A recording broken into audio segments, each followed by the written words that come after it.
বঙ্গোপসাগরে সৃষ্ট লঘুচাপের প্রভাবে দেশের বিভিন্ন জেলায় গত কয়েকদিন ধরে মাঝারি থেকে ভারী বৃষ্টি হয়েছে, আর তাতে হাওর অঞ্চলের পরিস্থিতির অবনতি হওয়ায় 5 জেলায় বন্যার আশঙ্কা করছে আবহাওয়া অধিদপ্তর। এছাড়াও এমন পরিস্থিতির মধ্যে আবারও দেশের 9টি অঞ্চলে দমকা বা ঝোড়ো হাওয়া সহ বজ্রবৃষ্টির সম্ভাবনা রয়েছে বলে সতর্ক করেছে সংস্থাটি।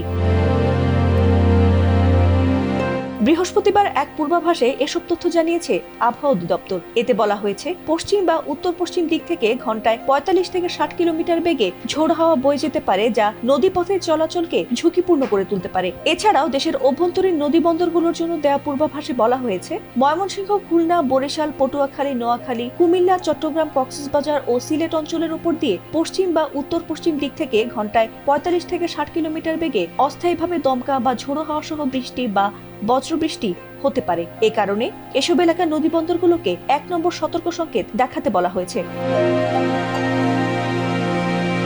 এদিকে বুধবার রাতে প্রকাশিত সারা দেশের পূর্বাভাসে আবহাওয়া অফিস জানিয়েছে, সন্ধ্যা 6টার মধ্যে রাজশাহী, ময়মনসিংহ, ঢাকা, খুলনা, বরিশাল ও সিলেট বিভাগের অনেক জায়গায় এবং রংপুর ও চট্টগ্রাম বিভাগের কিছু কিছু জায়গায় অস্থায়ীভাবে দমকা বা ঝোড়ো হাওয়া সহ ও বিদ্যুৎ চমকানো সহ হালকা থেকে মাঝারি ধরনের বৃষ্টি বা বজ্রবৃষ্টি হতে পারে। একই সঙ্গে ময়মনসিংহ, ঢাকা, বরিশাল, চট্টগ্রাম ও সিলেট বিভাগের কোথাও কোথাও মাঝারি ধরনের ভারী থেকে অতি ভারী বর্ষণ হতে পারে।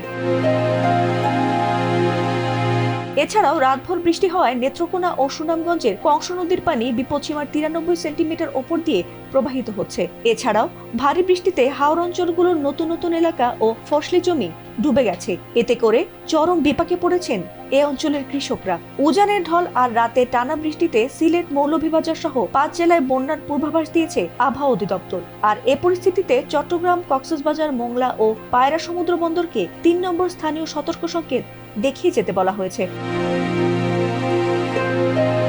ফাতিমা সুলতানা, এটিএন বাংলা।